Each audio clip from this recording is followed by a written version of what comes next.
وعلیکم السلام ورحمۃ اللہ وبرکاتہ۔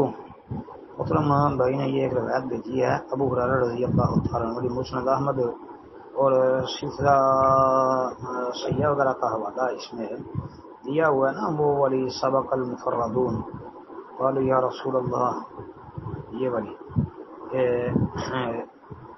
تنہا رہنے والے آگے گزر گئے، سبقت لے گئے، صحابہ نے کہا اللہ کے رسول یہ تنہا رہنے والے کون لوگ؟ آپ نے فرمایا جو لوگ اللہ کے ذکر میں مشغول رہتے ہیں۔ اور وہ ثابت ہے جی، وہ ثابت ہے۔ شیخ البانی رحمۃ اللہ علیہ نے اس روایت کو سلسلہ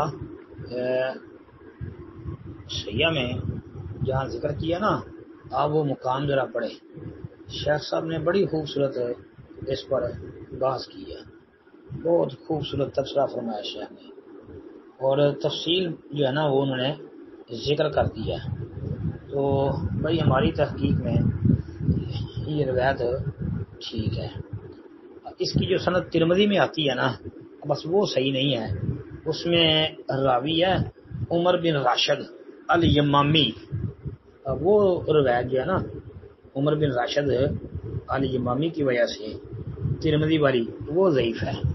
باقی مسند احمد، مستدرک حاکم، شعب الایمان امام بہقی کی ان کتابوں میں بھی موجود ہے، اور امام حاکم رحمۃ اللہ علیہ نے اور امام ذہبی نے یعنی اس کو صحیح کہا ہے۔ امام حاکم نے بخاری مسلم کی شرط پر صحیح قرار دیا، امام ذہبی نے موافقت کی ہے، لیکن شیخ البانی رحمۃ اللہ علیہ فرماتے ہیں کہ دونوں کی شرط پر نہیں، یہ صرف مسلم کی شرط پر ہی صحیح ہے، جس طرح کہ شیخ نے سیاح کے اندر اس کی صراحت کر دی ہے۔ اور پھر یہ روایت امام ابن حبان رحمۃ اللہ علیہ کے نزدیک بھی صحیح ہے، انہوں نے صحیح ابن حبان کے اندر یہ روایت دیکھ لیں درج کی ہے 858 نمبر پر، تو یہ ٹھیک ہے، یہ روایت ٹھیک ہے، اور کئی کتابوں کے اندر بھی آتی ہے، مثلا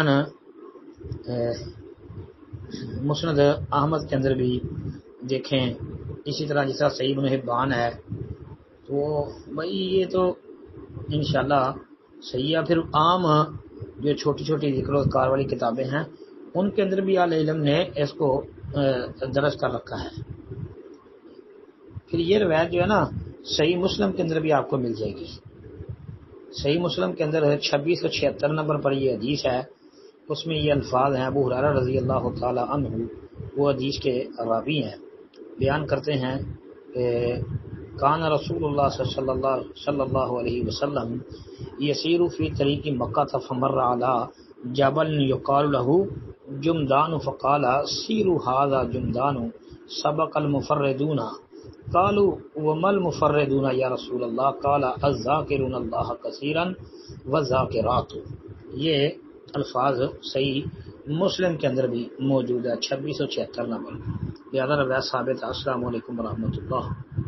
وعلیکم السلام ورحمۃ اللہ۔ کہتے ہیں جی والدہ کا جب انتقال ہو تو والدہ کا جو حصہ ہوتا ہے وہ کس طرح تقسیم ہوتا ہے؟ صرف بیٹوں کو ملتا ہے یا بیٹیوں کو بھی ملتا ہے؟ یہ بیٹے اور بیٹیوں دونوں کو ملے گا۔ جس طرح باپ کی جائیداد میں سے بیٹے اور بیٹیوں کو للذکر مثل حظ الانثیین کے تحت ان کو ملتا ہے، یعنی بیٹے کا اگر 1 لاکھ ہے تو بیٹی کا 50,000، بیٹی کو اگر 50,000 ملتا ہے تو بیٹے کو 1,00,000 ملے گا، بیٹے کا ڈبل ہوگا نا، للذکر مثل حظ الانثیین کے تحت۔ اسی طرح جب والدہ فوت ہو جائے تو جو فوت ہونے والی خاتون ہے اس کے جو بیٹے اور بیٹیاں ہوں گے ان کے اندر بھی اپنی والدہ کی جائیداد للذکر مثل حظ الانثیین کے تحت ہی تقسیم ہوگی، اب بیٹیوں کو محروم نہیں کیا جائے گا۔ یہ تو بہت بڑا ظلم ہے جو آج کے دور میں مسلمان کر رہے ہیں کہ بیٹیوں کو باپ کی جائیداد میں سے حصہ نہیں دیتے، اور جس طرح آپ پوچھ رہے ہیں ایسے کئی لوگ ہیں وہ ماں کا حصہ بھی خود کھا جاتے ہیں، بیٹیوں کو نہیں دیتے، یہ بہت بڑا ظلم ہے۔ السلام علیکم۔